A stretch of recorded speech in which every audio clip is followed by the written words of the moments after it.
મુંબઈના પોશ વિસ્તાર દાદરમાં સસ્તામાં ફ્લેટ આપવાના નામે છેતરપિંડી આચરી મહારાષ્ટ્ર અર્બન ડેવલપમેન્ટ વિભાગના અધિકારી હોવાની ઓળખ આપીને 2,15,00,000 રૂપિયા પડાવી લીધા।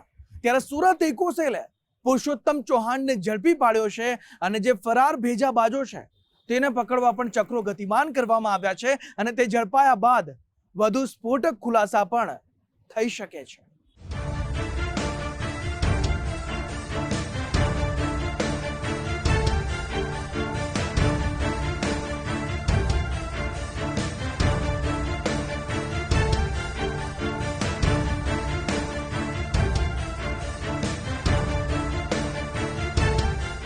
ગુજરાતની એક જાણીતી કહેવત લોભિયા હોય ત્યાં જુતારા ક્યારેય ભૂખે ન મરે તે વાતને ચરિતાર્થ કરતા બનાવ છાશવારે બનતા રહે છે। ક્યારેક શેર બજારમાં આકર્ષક વળતર તો ક્યારેક એકના ડબલ રૂપિયા ટૂંકા ગાળામાં આપવાની આ લાલચ, સસ્તામાં એન્ટિક સિક્કા કે સોના ચાંદીના દાગીના અને ફ્લેટ આપવાની શરતો મૂકીને વારંવાર ઠગાઈ આચરવામાં આવે છે। આવો જ એક કિસ્સો સુરતથી સામે આવ્યો। સુરતના એક ટેક્સટાઇલ વેપારીની બહેન સાથે છેતરપિંડી આચરવામાં આવી। શાતિર ઠગ ઉમેશ માંજરેકર પોતાને મહારાષ્ટ્ર અર્બન ડેવલપમેન્ટ વિભાગના અધિકારી હોવાની ઓળખ આપીને વાતચીત શરૂ કરી। ઉમેશ માંજરેકરે બોગસ લેટરહેડ અને દસ્તાવેજોનો ઉપયોગ કર્યો હોવાથી પીડિત પક્ષ જાળમાં ફસાઈ ગયો। મુંબઈના અત્યંત પોશ ગણાતા દાદર વિસ્તારમાં સસ્તામાં ફ્લેટ આપવાનો ઠગ ટોળકીએ વિશ્વાસ અપાવ્યો અને જે બાદ પીડિતા પાસેથી તબક્કાવાર 2,15,00,000 રૂપિયા જેટલી મોટી રકમ પડાવી લીધી। આ રૂપિયા ચૂકવ્યા બાદ ફ્લેટના નકલી દસ્તાવેજ બનાવીને ઠગ ટોળકીને તેમને સોંપી દીધા, જેની ખરાઈ કરતા દસ્તાવેજ સંપૂર્ણ બોગસ હોવાનું સામે આવ્યું। ઠગાઈનો અહેસાસ થતા પીડિત પરિવારે સુરત ઇકો સેલમાં ફરિયાદ નોંધાવી। આ છેતરપિંડીના કેસની અંદર પુરુષોત્તમ ચૌહાણ, ઉમેશ માંજરેકર અને દીપક મોરેની સંડોવણી હોવાનું તપાસમાં સામે આવ્યું છે। સુરત ઇકો સેલની ટીમે ટેકનોલોજી અને બાતમીદારોની મદદથી મુખ્ય આરોપી પુરુષોત્તમ ચૌહાણની ધરપકડ કરી લીધી છે અને તેને જેલના સળિયા પાછળ ધકેલી મૂક્યો છે। સાથે સંકળાયેલા વેપારીની બહેનને સરકારી કોટામાં ફ્લેટ અપાવવાનું કહી રૂપિયા 2.15 કરોડની છેતરપિંડી કરનાર મહારાષ્ટ્રના એક આરોપીની સુરત ઇકોસેલ દ્વારા ધરપકડ કરવામાં આવી છે।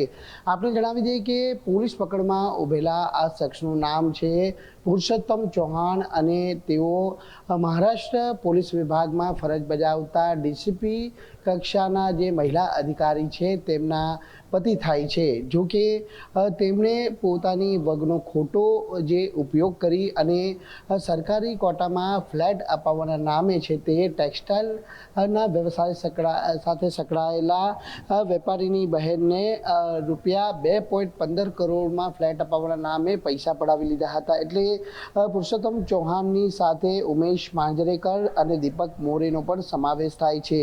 મહત્વની વાત એ છે કે જે ફ્લેટ આપવાની વાત કરવામાં આવી હતી તેનો બોગસ દસ્તાવેજ છે તે બનાવી આપવામાં આવ્યો હતો અને જ્યારે આ દસ્તાવેજ બોગસ હોવાનું માલુમ પડતા તાત્કાલિક ધોરણે તેમને બીજો સરકારી કોટામાં ફ્લેટ આપવાની વાત પણ કરવામાં આવી હતી, જેના કારણે મહારાષ્ટ્ર સરકારના અર્બન ડેવલપમેન્ટ ડિપાર્ટમેન્ટના સેક્રેટરીની ખોટી ઓળખ છે તે ઉમેશ માંજરેકર દ્વારા આપવામાં આવી હતી, જ્યાં ખોટા લેખનવાળા જે પત્રો સહિત જે જરૂરી કાગળો છે તે પણ આપવામાં આવ્યા હતા, જેથી કરી જે ટેક્સટાઇલ ઉદ્યોગના વેપારીની બહેનને વિશ્વાસ અને ભરોસો બેસે, પરંતુ જ્યારે ફ્લેટ ન મળતા અંતે પોતે છેતરપિંડીનો ભોગ બની હોવાનો અહેસાસ થયો હતો અને બહેન વતી છે તે ભાઈ દ્વારા આ ફરિયાદ છે તે આર્થિક ગુના નિવારણ શાખા ઇકોસેલમાં નોંધાવવામાં આવી હતી। અને આ ઠગાઈના કેસમાં પુરુષોત્તમના 2 સાગરીતો દીપક મોરે અને ઉમેશ માંજરેકર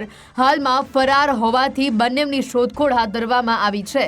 માયાનગરી મુંબઈમાં ઈડી દ્વારા પુરુષોત્તમ ચૌહાણ વિરુદ્ધ એક કેસમાં તપાસ ચાલી રહી છે, જ્યારે સુરત પોલીસ અગાઉ એક છેતરપિંડીના ગુનામાં પુરુષોત્તમ ચૌહાણની ધરપકડ કરી ચૂકી હોવાનો ખુલાસો થયો છે। આ ઝડપાયેલા આરોપી પુરુષોત્તમ ચૌહાણની પત્ની મુંબઈ પોલીસમાં એક ઉચ્ચ પદે તૈનાત હોવાનું સામે આવ્યું છે। પુરુષોત્તમ ચૌહાણે પોતે મુંબઈમાં દાદરમાં જે ફ્લેટની સ્કીમ છે એ ફ્લેટ પોતે સસ્તા ભાવે આપી અને તેને એક સારો ફ્લેટ આપશે એવી વાત કરી અને ફરિયાદી પાસેથી 2,15,00,000 રૂપિયા પોતે લઈ લીધા અને એને ફ્લેટના દસ્તાવેજ પણ આપેલા। દસ્તાવેજ મેળવ્યા બાદ જ્યારે ફરિયાદી પોતે એ ફ્લેટમાં જ્યારે પોઝેશન લેવા માટે ગયા ત્યારે ત્યાં અન્ય કોઈ રહેતા હતા અને તેમને પૂછપરછ કરી વિગત મેળવી ત્યારે તેમને ખ્યાલ આવ્યો કે પુરુષોત્તમ ચૌહાણે બનાવટી દસ્તાવેજો કરી અને તેમની સાથે વિશ્વાસઘાત કરેલ છે. સુરત ઇકોસેલના વરિષ્ઠ અધિકારીઓની દેખરેખ હેઠળ નાણાકીય વ્યવહાર, બોગસ દસ્તાવેજની તપાસ કરવામાં આવી રહી છે.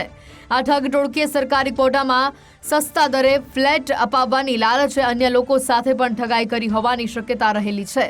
સુરત પોલીસ ભોગ બનનારા અન્ય સંભવિતો અંગે પણ વિગતો એકઠી કરી રહી છે. આ છેતરપિંડીના કેસમાં ફરાર 2 આરોપી ઉમેશ માંજરેકર અને દીપક મૌરે ઝડપાયા બાદ વધુ સ્ફોટક ખુલાસા થવાની શક્યતાઓ વ્યક્ત કરાઈ રહી છે. કેમેરામેન દેવાંગ રાણા સાથે રાકેશ બ્રહ્મભટ્ટ, ગુજરાત ફર્સ્ટ, સુરત.